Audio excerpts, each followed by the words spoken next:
Halo, selamat pagi teman-teman LEM dimanapun Anda berada. Jumpa lagi bersama saya, Manjulan Sukadi di podcast Energi Suara. Pada pagi hari ini yang hujan mungkin dari malam, karena saya terbangun jam 4 pagi sudah mulai hujan sampai detik ini hampir jam 6 pagi hujan masih mengguyur. Hari ini pokok bahasan yang akan kita bahas itu tentang happynomic. Jika ada yang pernah mendengar kata ini sebenarnya sangat spesial ya. Maksudnya ini artinya sangat good. Oke, saya akan coba bacakan artinya. Arti dari happynomic adalah dengan berbuat sesuatu yang sesuai passionnya, ia akan tetap bisa menghasilkan uang. Tiap kali melangkah, saya selalu mengukur apakah saya bahagia atau tidak.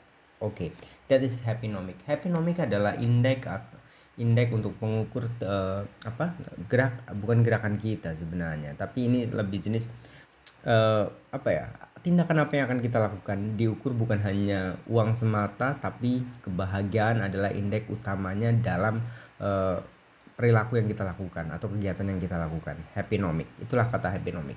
Happynomic ini saya dengar atau saya tahu dari seorang pakar kreatif namanya Yoris Bastian.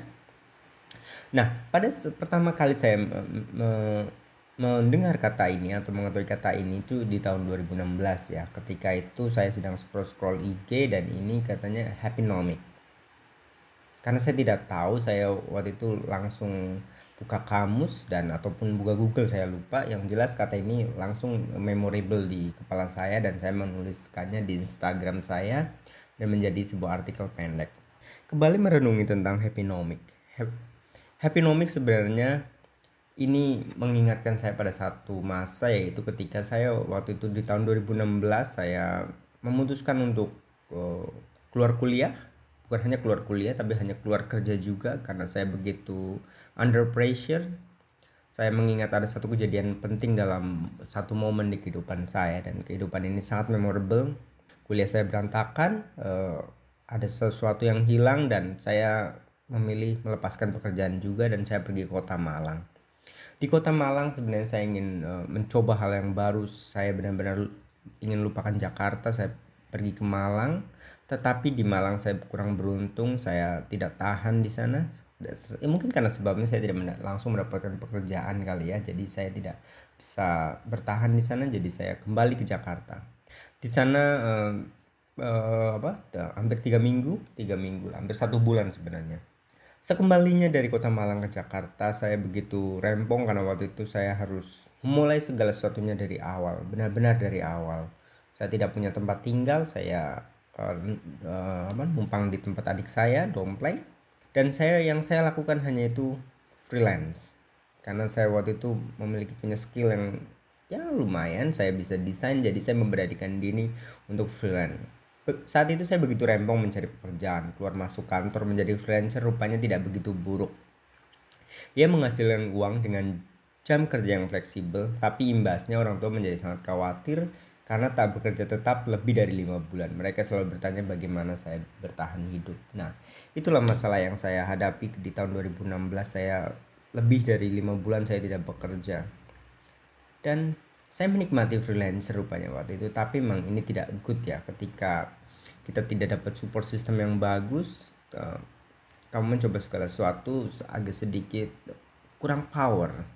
Nah, kembali ke cerita tentang happynomic. Sebenarnya saya waktu itu 2016 saya memang keluar masuk kantor dan saya juga pernah dapat pekerjaan sebenarnya.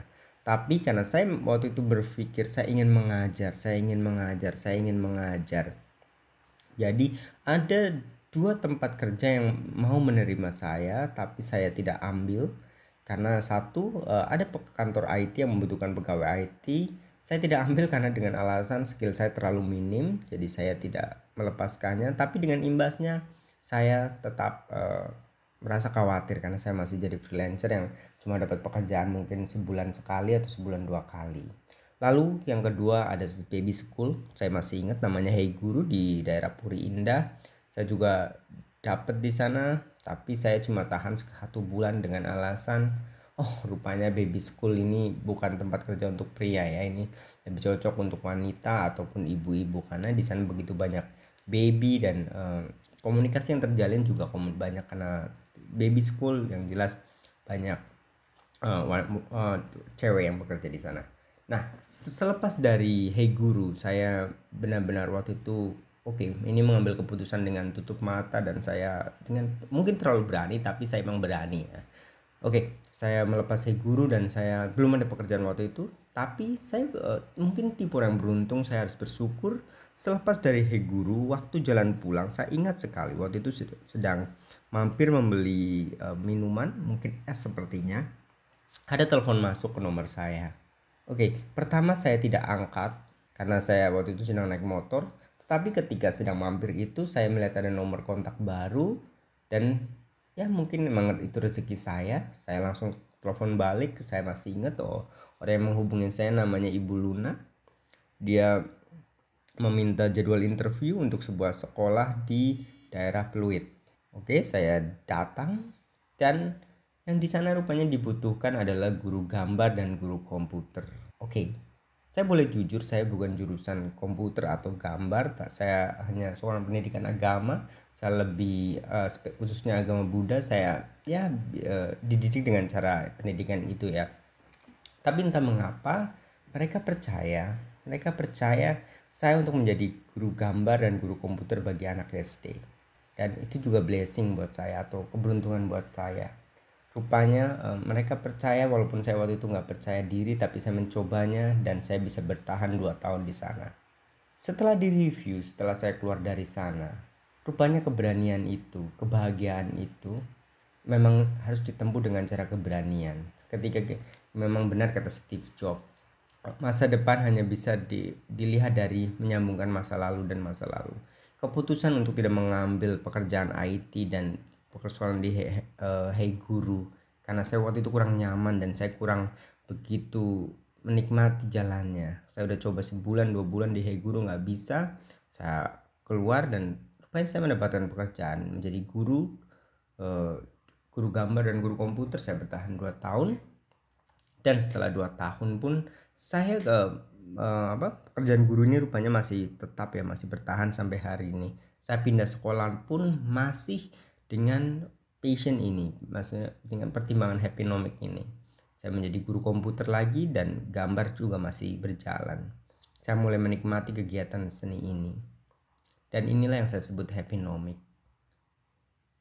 Mengukur hidup dengan kebahagiaan bukan hanya menghasilkan uang semata. Memang uang itu penting, tetapi kebahagiaan jauh lebih penting. Apa sih yang kita cari di dunia ini? Man searching for meaning. Seharusnya kita mencari meaning kita itu bahagia setiap hari. Hidup kita lengkap. Setidaknya tidak ada kekurangan yang membatasi langkah kita. Kebahagiaan adalah yang utama. Itulah yang saya cari dalam hidup atau yang saya sebut dengan happynomic. Terima kasih, selamat pagi.